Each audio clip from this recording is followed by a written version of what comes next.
भगवान ने आम लोगों को संबोधित करते हुए देखा और कहा कि संसार में बहुत से लोग बाग बगीचे पर्वत गुफाओं की शरण में जाते रहते हैं। क्यों? भय से भयभीत होकर। सारे संसार के लोग भयभीत हैं और वो भयभीतों की शरण में हैं, इसलिए भयभीत की शरण में जाने वाला कभी निर्भय नहीं हो सकता। तो बाहुंगे शरणयंति, बहुत से लोग शरण में जाते हैं। बाहुंगे शरणयंति पवत्तानि वनानि च, पर्वतों की बगीचों की, आरामे रुख चैतानि, यानी जिसको कहते हैं चैत्य, बाग बगीचे मंदिर मस्जिद, इनमें भटकते रहते हैं। क्यों भटकते रहते हैं? इसलिए कि भय से भयभीत हैं। तो भय से भयभीत होने के कारण सारा संसार भटक रहा है। तो नेतं खो शरणं खेमं नेतं शरणम उत्तमं, लेकिन इनकी शरण जाना कल्याणकारी नहीं है। नेतं खो शरणं खेमं नेतं शरणम उत्तमं, न इनकी शरण में जाने का कोई उत्तमता है, कोई अच्छाई ही है। तो सचे भायसि दुःखस्य सचते दुःख मणिप्यं उपे शरणं बुद्धं धम्मं संघं च साधिनं। अगर सचमुच संसार के लोग भय से भयभीत हो तो फिर बुद्ध धम्म संघ की शरण में जाइए, जाना चाहिए।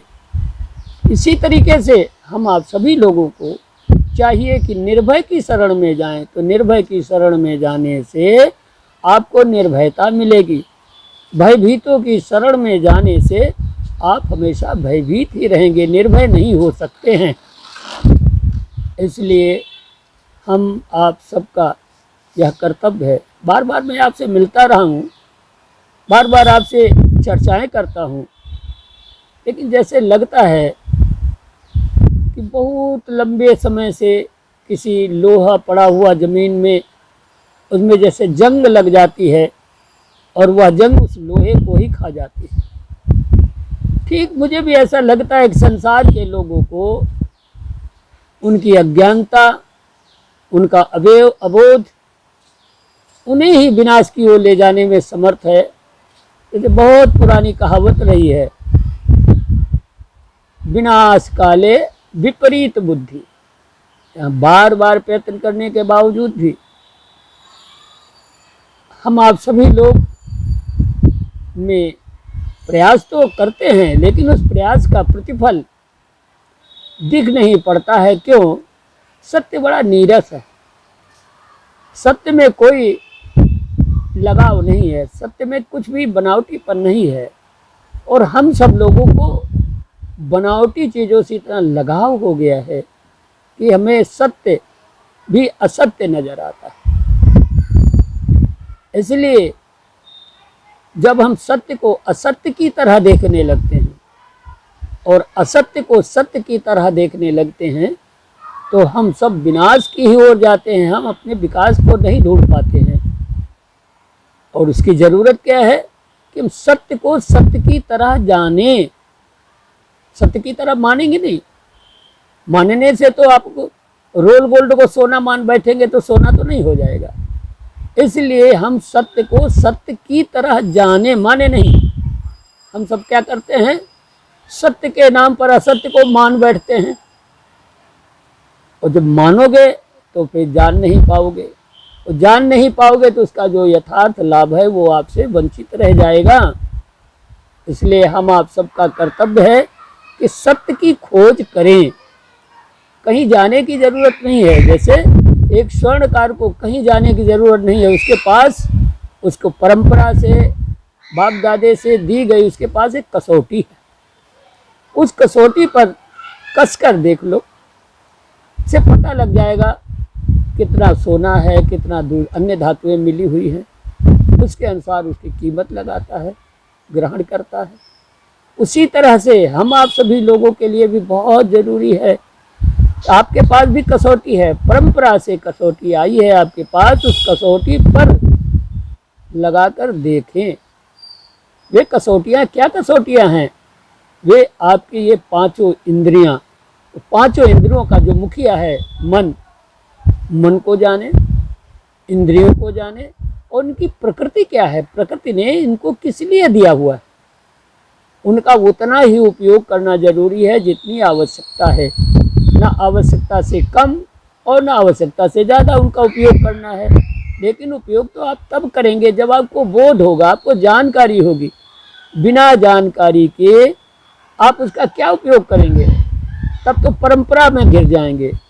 आज की अज्ञानता कल की परंपरा बन जाती है। इसलिए थोड़ा ही किया जाए लेकिन जान कर किया जाना चाहिए। जब आप जान करके कोई काम करेंगे तो एक तो आपका कल्याण होगा और दूसरे आपके पीछे आने वाले लोगों का कल्याण होगा, जो आपके साथ चल रहे हैं उनका भी कल्याण होगा। इसलिए भगवान ने भी कई बार कहा कि एक अंचरिया दलहंचरिया नथि बाले सहायता। ये संसार के लोगों, अकेले चलो, दृढ़ता के साथ चलो, लेकिन मूर्खों की संगति करके मत चलो, मूर्खों की भीड़ लेकर मत चलो। और आज की स्थिति यह है कि मानने वालों की असंख्य संख्या है। मानने वाले तो प्रतिशत में नहीं, लाखों में भी नहीं, करोड़ों में कोई एक आधा होता जो जानता है। और जिसने जान लिया है वो कभी चुप नहीं रह सकता है। जिसने इस संसार में जाना वह चुप नहीं रह सकता है। उसके अंदर एक कारुणिक भाव इतना उठ जाता है, तो कारुणिक भाव के कारण वह अपनी ओर नहीं देखता, वह संसार को बताने का प्रयास करता है, क्योंकि वो शिक्षा ही दे सकता है, जना तो नहीं सकता। लेकिन जैसे उसने जाना है उसी प्रकार से तुमको भी जानना पड़ेगा। तरीका उसने खोज कर दे दिया है, लेकिन आपको अपनी कसौटी पर कसना ही पड़ेगा। इसलिए आपको ज़रूरत पड़ती है नित्य प्रति आप अपने मंदिर में बैठकर चिंतन करें, और सप्ताह में एक दिन समाज के साथ जाकर के बड़े मंदिर में चर्चा करें, चिंतन करें, मनन करें, सबके साथ उठन बैठन, खान पान, विचार विमर्श करें, आहार विहार का ग्रहण करें, तो आपको बोध होगा। और आपको जो बोध होगा तो समाज को भी बोध हो जाएगा। तो हर इंद्रिय का क्या प्रकृति है, क्या नेचर है, इसका पता लग जाएगा। तो हमें बोध होने का मतलब है कि जानकारी करना। अगर हम बोध के नाम पर अबोध रखेंगे, दिन के नाम पर रात का काम करेंगे, तो हमारा विकास नहीं हो सकता। इसलिए हमारा आपका सबका कर्तव्य है कि हम लोग जाने। आप जान जाएंगे तो जैसे आप किसी को शिक्षा दे सकते हैं, आप अपने ज्ञान की शिक्षा दे सकते हैं, लेकिन अधिकतर लोग पाए जाते हैं जो शिक्षित हैं, जो सीखा है वही सिखा रहे हैं। न उन्होंने जाना, जो इसकी शिक्षा मिली है उसका उन्होंने प्रैक्टिकल करके ज्ञान में नहीं बदला, उनको उसका ज्ञान नहीं है, बोध नहीं है। इसलिए जो सीखा है वही सिखा रहे हैं। तो जो सीखा है वह बेचेगा। आज के ज़माने में आप लोग देख रहे हैं कि शिक्षा बिक रही है, और बिक रही है तो उस पर परिश्रम नहीं है। वह शिक्षा उधार की शिक्षा है, खरीद कर लाए हैं दुकानदारों की तरह और समाज को बेच रहे हैं अधिक से अधिक लाभ लेकर के। इससे क्या होगा? आपका तो हानि होगा ही होगा, पूरे समाज की बहुत बड़ी हानि होगी। इसलिए आपके पास वह कसौटी है, जो कसौटी महापुरुषों के पास थी, वही कसौटी आपके पास है। उन महापुरुषों ने उस कसौटी का प्रयोग किया, स्वयं प्रयोग किया, और स्वयं प्रयोग करके जो उसका परिणाम आया, उस परिणाम को अनुभव किया, उसका लाभ उठाया, और उस परिणाम के बारे में आपको शिक्षित किया, शिक्षा दी। आपने उसको सुना और सुन करके दूसरी जगह लोगों को बताना शुरू कर दिया। तो एक शिक्षित शिक्षा तो दे सकता है, काय की शिक्षा दे सकता है? जो सुना है, पढ़ा है, उसी की शिक्षा दे सकता है। उससे उसका भी कोई लाभ नहीं हुआ और दूसरों का भी कोई लाभ होने वाला नहीं है। तो जो सुना रहा है वह बेच रहा है, उसकी एवज में अपना परिश्रम ले रहा है, और परिश्रम लेकर के दूसरी जगह जाकर के और ज़्यादा परिश्रम लेकर के लाभ लेकर के दे देगा। ये उसकी अपनी परंपरा बनी हुई है। और इसी परंपरा से, इसको एक देसी भाषा में कहा गया कि अंधा ही अंधा ठेलिया दोनों को पड़ंत। यहाँ अंधों की बाजार लगी है, अंधों के तीर्थ बने हुए हैं, सारे तीर्थ गए मुड़ाए सिद्ध। तो जब हम कहीं ज्ञान प्राप्त करने के लिए जाते हैं तो ज्ञान कहाँ मिलेगा? ज्ञान तो मोको कहाँ ढूंढे बंदे, मैं तो तेरे पास में खोजी होए तुरंत मिली हूँ पल भर की तलाश में। तो हमें अपनी तलाश नहीं है, हम तो सारे संसार को देख कर जी रहे हैं, सारे संसार की नकल कर रहे हैं। तो संसार क्या कर रहा है, वह उसका अपना काम है, कर्तव्य है, हमें उधर उसको नहीं देखना है, हमें अपने को जानना है कि हम क्या कर रहे हैं। ये हमारा पहला कर्तव्य है। लेकिन हम हमेशा दूसरों को देखते रहते हैं, दूसरे क्या कर रहे हैं क्या नहीं कर रहे हैं, इससे हमारा तो कोई लाभ होने वाला नहीं है। लेकिन जो हमारे पास है वो भी हम खो देंगे, क्योंकि भीड़ के पीछे चलने वाले लोग, क्या कहें उसको, कौन सा शब्द प्रयोग करें आपको भी बुरा लगेगा, भीड़ के पीछे चलने वाले लोग समझदार नहीं हुआ करते हैं, ना समझ ही भीड़ के पीछे चलते हैं, जिसको बहुत पुरानी भाषा में कहा गया कि अंधा ही अंधा ठेलिया दोनों को पड़ंत। न खुद का विकास कर पाता है और न दूसरे का विकास कर पाता है। ये परंपरा हमारी बहुत लंबे समय से चली आ रही है और मैं सोचता हूँ कि आज आपको इतना कह करके अपनी वाणी को विश्राम दें। क्यों कि जितना कह दिया है इस पर चिंतन मनन करके आप आचरण करें। अगर आप आचरण नहीं करेंगे तो यह सारा परिश्रम व्यर्थ में चला जाता है, क्योंकि आप जिसके पीछे चल रहे हैं वह खुद ही गलत रास्ते जा रहा है, तो आपको सही रास्ता कहाँ से दे पाएगा।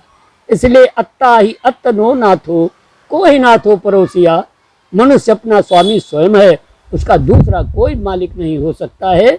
ऐसा जानकर आपको हमेशा जागरूक रहने की ज़रूरत है। अगर आप जागरूक नहीं रहते हैं तो आपका विकास नहीं होगा, आपका विकास नहीं होगा तो आपका परिवार, आपका समाज सब पतन के गर्त में चला ही जाएगा, कोई रोकने वाला नहीं है। आप अपने परिवार में सबसे वयोवृद्ध हैं, हमेशा वयोवृद्ध से ही सुनना चाहिए। वयोवृद्ध ने जो अनुभव किया है उसके बारे में चर्चा करना चाहिए। उस वयोवृद्ध ने भी अपने वयोवृद्धों से सुना है।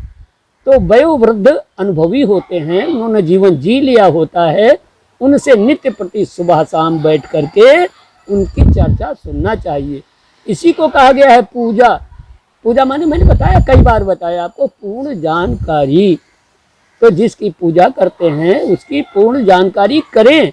अगर आपको जानकारी नहीं है तो मान्यता के आधार पर आप अपना विनाश करेंगे और आपके साथ जितने लोग भी लगे हैं उन सब विनशित ही हो जाएंगे, वे विकास नहीं कर सकते।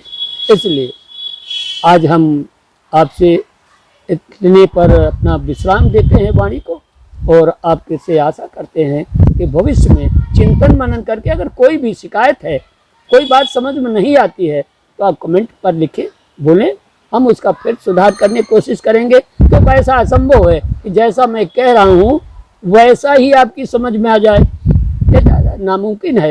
लेकिन फिर भी जितना समझ में आ रहा है उसको ग्रहण करें, अर्थात तो आचरण करें, और जो समझ में नहीं आ रहा है उसको आप लिखें, हम दोबारा बार बार बताने का प्रयास करेंगे, उसमें हमें कोई परिश्रम नहीं पड़ता है।